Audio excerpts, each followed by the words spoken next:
Morning बच्चों, कैसे हैं आप लोग। आज हम लोग आपकी पुस्तक अतीत से वर्तमान में अध्याय 3 ग्रामीण जीवन और समाज में भाग 3 पढ़ेंगे। पिछली क्लास में बच्चों हम लोगों ने पढ़ा कि कैसे लगान की अस्थायी बंदोबस्त व्यवस्था जो थी वो किसानों के लिए एक श्राप साबित हुई। किसान जो थे उसके बोझ के तले दब गए थे, यानी कर का बोझ इतना ज़्यादा किसानों के ऊपर हो गया था कि उनकी आर्थिक स्थिति डावाडोल हो गई थी, दयनीय हो गई थी। लेकिन अस्थायी बंदोबस्त व्यवस्था से भी अंग्रेजों को संतुष्टि नहीं मिली और उन्होंने एक नई व्यवस्था लागू की जिसको रैयतवारी व्यवस्था कहते हैं। और यह व्यवस्था दक्षिण और पश्चिम भारत में शुरू की गई। इसमें किसानों के साथ सीधा करार किया गया। पहले क्या होता था, जमींदारों के साथ किया जाता था, लेकिन इस व्यवस्था में किसानों के साथ सीधा कॉन्ट्रैक्ट किया गया अंग्रेजों के द्वारा। इन इलाकों में परंपरागत रूप से जमींदार नहीं होते थे, इसलिए कंपनी सरकार ने किसी नए व्यक्ति को जमींदार बनाकर स्थापित करने की जगह सीधा किसानों से ही संबंध स्थापित किया। इस व्यवस्था में लगान उपज के आधार पर तय हुआ।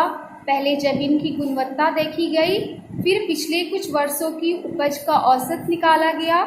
उसमें किसानों की खेती पर होने वाले खर्च को काट कर जो बचता था उसका 50% लगान के रूप में तय कर दिया गया, मगर इसे अस्थायी नहीं बनाया गया। प्रत्येक 30 वर्ष के बाद लगान की राशि में बदलाव किया जाना तय किया गया। इस व्यवस्था में किसानों को जमीन का मालिक बनाया गया।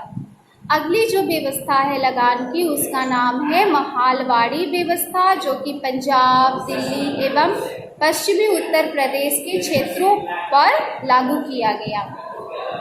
यानी इन क्षेत्रों पर जब अंग्रेजों का कब्जा हुआ तो वहां उन्होंने सीधे किसानों की जगह गांव या काफी बड़े जमींदार मालिक या परिवार जिन्हें महाल कहा जाता था को इकाई माना और उसके साथ लगान वसूली का करार किया। इस व्यवस्था को महालवाड़ी व्यवस्था के नाम से जाना जाता है। इसमें बड़े परिवार या गांव प्रमुख गांव भर से लगान इकट्ठा कर सरकार तक पहुंचाते थे। लगान की मात्रा तय करने का तरीका यहाँ भी रैयतवाड़ी व्यवस्था वाला ही था, यानी उपज से खेती के खर्च को घटा करके जो बचता था उसका लगभग 50% हिस्सा लगान के रूप में तय किया गया। अब बच्चों, लगान की इतनी सारी व्यवस्थाएं जो थी वो अंग्रेजों के द्वारा लागू की गई किसानों के ऊपर, जमींदारों के ऊपर। इन लगान व्यवस्थाओं का किसानों के ऊपर बहुत ही बुरा प्रभाव पड़ा। सबसे पहली बात तो यह कि अस्थायी बंदोबस्त से लगभग आधे पुराने जमींदारों की जमींदारी उनके हाथ से चली गई, क्योंकि उन्होंने तय समय पर लगान जमा नहीं किया था।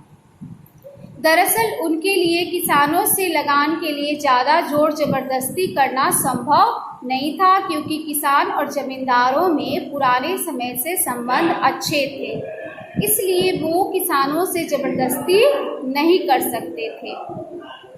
नई व्यवस्था में जमीन का मालिक किसान या जमींदारों को बना दिया गया। इससे लगान समय पर जमा करने के लिए इसे बेचने या बंधक रखने का भी चलन शुरू हो गया, जिससे गांव में महाजन के रूप में एक प्रभावी समूह आ गया।